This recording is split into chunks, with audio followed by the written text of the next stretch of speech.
Widespread concern over child sacrifice in Uganda emerged around 10 years ago, following an economic boom and rapid social change.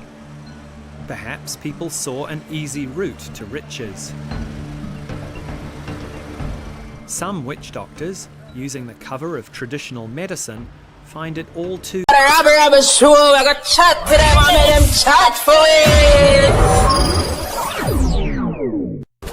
Rabble Rabble, you don't know say the one and only National Rabble Danger, and on this platform we do things different.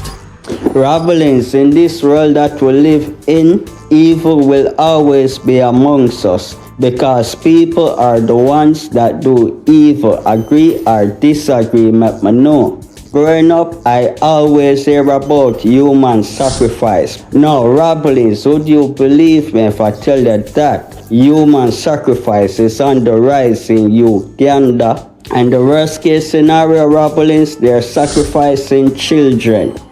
Rabblings, what you think we can do about a situation like this? Let me know, because I want to know. Rabble Rabble, straight Rabblings, spread this. My heart hurt me. Uganda lies at the very heart of Africa. Here, the ancient and the modern meet. And here, many still cling to the mystical beliefs of their ancestors. They speak with the spirits, they cure with potions. But in the cities, commerce and capitalism now reign. There's money to be made, and fast. Uganda is thriving. But now, from this cocktail of the ancient and the modern, from this blend of beliefs, from this clash of cultures, a gruesome new phenomenon is emerging.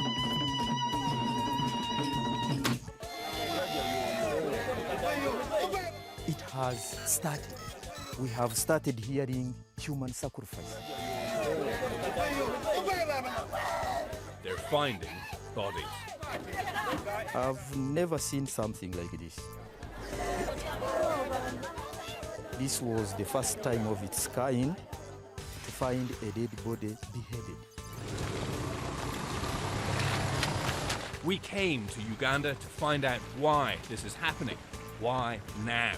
Dozens of children have been sacrificed in the past 2 years. Hundreds more are missing, unaccounted for. We've been told of a gruesome case in a small village near the border with Congo. The roads got dustier, narrower, then disappeared.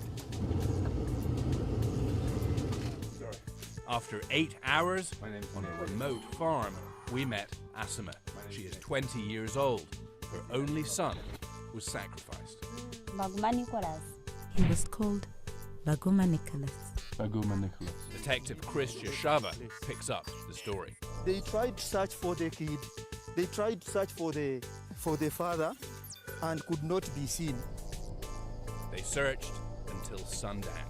When I got there, I pushed my hands into the fresh soil. I found a leg. Here's the hole. Oh, this is the place.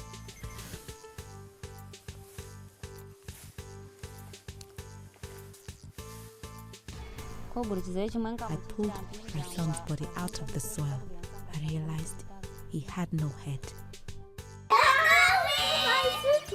Peter Sawachiryanga certainly has a way with kids. I love the way. But behind all the silliness is the painful knowledge of how they came to be in his care.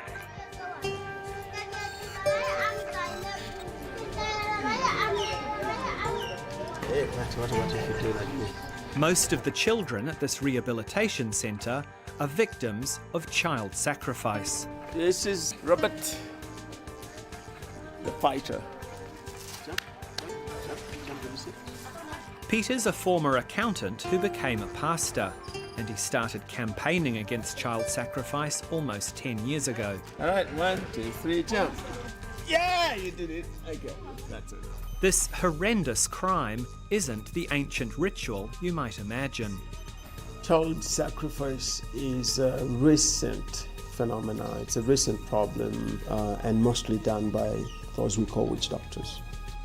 They mutilate children and use their blood, tissue or any body organs with the belief that when you use those body parts into witchcraft rituals, you will get wealth, you get protection, you get some form of blessing.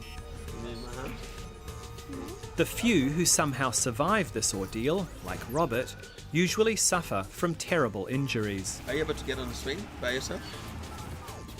Many doctors and surgeons said that based on this injury he had on his neck, he will never walk. And he has beat that. Robert's remarkable progress is largely thanks to surgery he received in Australia 2 years ago. He's one of several child sacrifice survivors who've been treated at no cost by hospitals in Brisbane and Newcastle. But Peter's charity, Champisi Childcare Ministries, does more than rehabilitate survivors and raise awareness. It works with politicians, police, prosecutors and judges to ensure that child sacrifice doesn't go unpunished.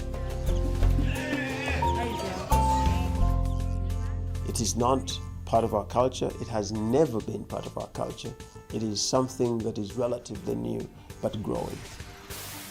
Ab'obuyinza bazinzeeko ekyalo ne bakwata omusamize ne famire ye lwakubasanga n'obuwangwa bw'abantu babasanze n'engoye z'abafu abadde bakaziikibwa.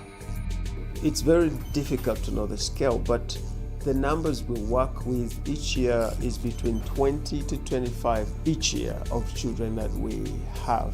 Confirmed cases. Yes, of confirmed child cases sacrifice. each year.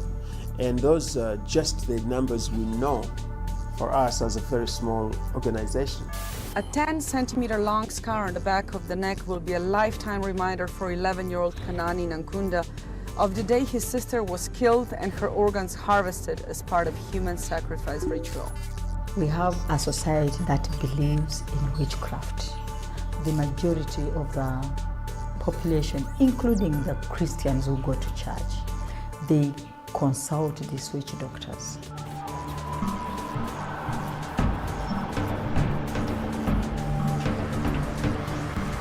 Widespread concern over child sacrifice in Uganda emerged around 10 years ago, following an economic boom and rapid social change. Perhaps people saw an easy route to riches. Some witch doctors, using the cover of traditional medicine, find it all too easy to exploit the greedy and gullible, even wealthy businessmen and politicians. They manipulate the mind of their clients, and when they see that this one is interested in money, is interested in wealth and is so greedy, they'll go ahead and ask the impossible. They ask you to sacrifice a human being, and people have gone ahead to do it. They call him the Miracle Child. A machete was sliced through Alan's head and neck in an attempt to behead him.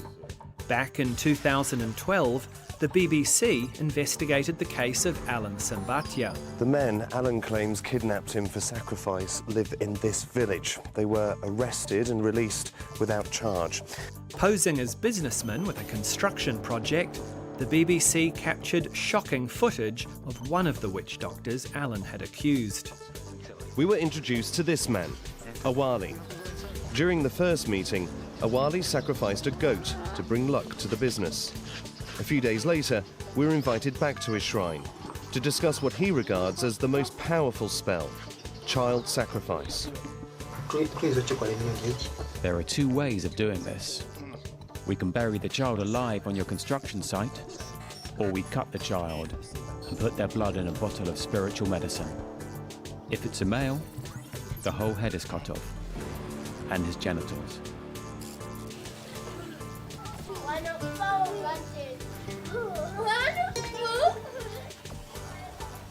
Alan Sambatya is 16 years old now, and incredibly, the men accused of attacking him continue to evade justice. His physical injuries have mostly healed, thanks to surgery he received in Australia. but the emotional scars are still raw. Somehow it is difficult to talk about what happened to me, and sometimes when I talk about it, I start crying because I remember the injuries I got. I remember when I was taken, I tried to struggle to run. They hit me up and they did whatever they wanted. So when I think about it, I cry.